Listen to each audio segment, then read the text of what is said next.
और हमारे बीच में बहुत सारे दर्शक भी मौजूद हैं जिनके खान पान से संबंधित बहुत सारे प्रश्न हैं। आइए इनसे इनके प्रश्न सुन लेते हैं। मैं कोलकाता गुणनगर से हूँ। मेरा नाम जयंती है। मेरा एक क्वेश्चन है कि लहसुन प्याज शाकाहारी है, इनका उपयोगिता भी बहुत है, लेकिन इनको यूज करने में बुरी बात क्या है?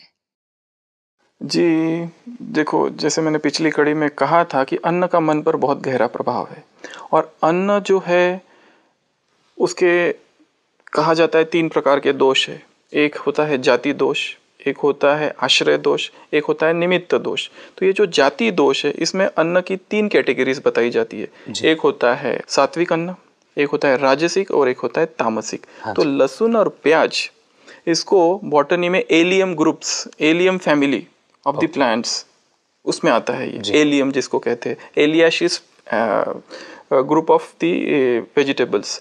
तो ये जो है इनकी जो कैटेगरी है वो है तामसिक। अभी जितने भी तामसिक अन्न है, जैसे ही हम ये तामसिक अन्न का सेवन करते हैं हमारे अंदर उसी तरह के भाव उत्पन्न होते हैं, राजसिक और तामसिक तरह के जो भाव है, जिसमें क्रोध है, एग्रेशन है, या फिर बहुत ही आलस्य है, प्रमाद है, निद्रा है, ये इस तरह के निगेटिव फीलिंग्स हमारे अंदर आती है, निगेटिव एनर्जी हमारे अंदर एंट्री करती है। तो प्याज और लहसुन से इस तरह के, और आपने देखा होगा कि भारत में कितने सारे त्योहार है, कितने सारे व्रत यहाँ पर रखे जाते हैं। कभी आपने ये सुना कि किसी देवताओं के आगे कभी प्याज और लहसुन का भोग लगाया जाता है? कभी नहीं।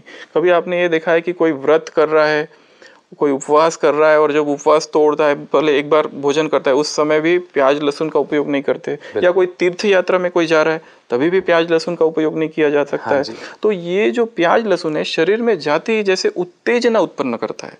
यहाँ हमारा लक्ष्य है राजयोग, जिससे कि हम आत्मा का शुद्धिकरण कर रहे हैं, जिसमें कि हम अपने विकारों को शांत कर रहे हैं, अपने चित्त को शांत कर रहे हैं। तो ये जो चीज़ें है जैसी आती है फिर से हमको देहभान में लाती है, बॉडी कॉन्शियसनेस में लाती है, जबकि हम लक्ष्य रख रहे हैं सोल कॉन्शियसनेस का। तो ये जो बातें हैं हमारे मन में ऐसे उद्विग्न, हमारे चित्त को उद्विग्न करती है, एजिटेटेड करती है, एग्रेशन लाती है।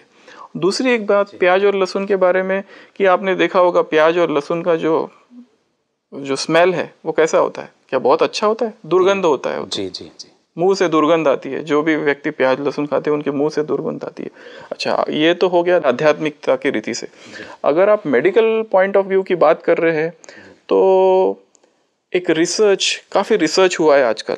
आप तो ये भी जानते होगे कि मेडिकल तो कहता है ये बहुत अच्छा है। हाँ जी, आप कहीं इसके आर्टिकल्स भी आते हैं, परंतु हाल ही में बहुत सारे संशोधन हुआ है। उन्होंने ये भी देखा है कि ये अब तक की जो रिसर्च हुई है जो कहता है कि भाई गार्लिक हार्ट के लिए बहुत अच्छा है, ये अभी भी पूरा कंक्लूसिव नहीं है। अभी भी बहुत रिसर्च इसमें बाकी है। ऐसा नहीं कहा जा सकता है कि व्यक्ति कोई प्याज और लहसुन खाता है तो उसका हार्ट प्रोटेक्टेड है या बाकी बहुत अच्छा है, ऐसा नहीं है। और मेरे ख्याल से अभी हार्ट की प्रॉब्लम्स ज़्यादा है पहले। जी। तो दूसरा और एक बहुत अच्छा रिसर्च जो है, जो कि डॉक्टर रॉबर्ट बेक करके एक वैज्ञानिक है, उसने किया।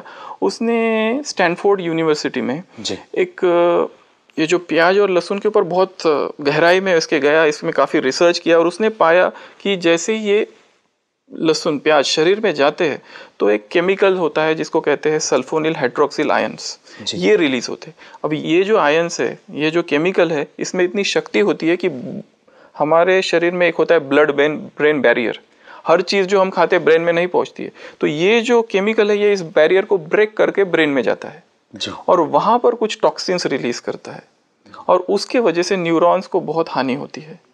तो ये एक है। दूसरा और एक बहुत सारा इसमें जो रिएक्शन टाइम है, जो कि पायलट्स के ऊपर बहुत स्टडी हुई है, तो ऐसा बताया गया है उसमें कि जो भी फ्लाइट के लिए आ रहे हैं पायलट अपनी ड्यूटी में, कम से कम 72 आवर्स वो लोग प्याज और लहसुन का सेवन ना करें, क्योंकि उनसे उसका रिएक्शन टाइम कम हो जाता है।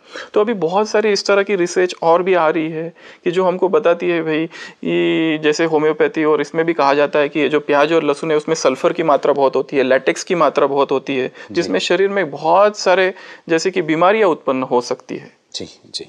तो जैसे मैंने कहा, फिर भी आपका जो सवाल है, ऐसा नहीं है कि ये कंपलसरी इसको खाना ही नहीं है। मैंने कहा ये परहेज है।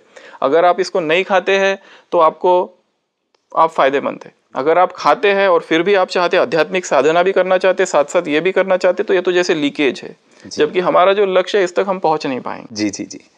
तो दोस्तों, भले ही लहसुन और प्याज शाकाहार में माना जाता है, लेकिन कहीं ना कहीं वैज्ञानिक और आध्यात्मिक रीति से हमें डॉक्टर सचिन ने समझाया कि हमारे शरीर के लिए उपयुक्त नहीं है ये।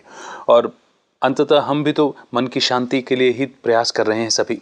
पर डॉक्टर साहब, एक प्रश्न मेरा यहाँ पर और है कि कई लोग ऐसे हैं मेरे परिचित में, और आपने भी समाज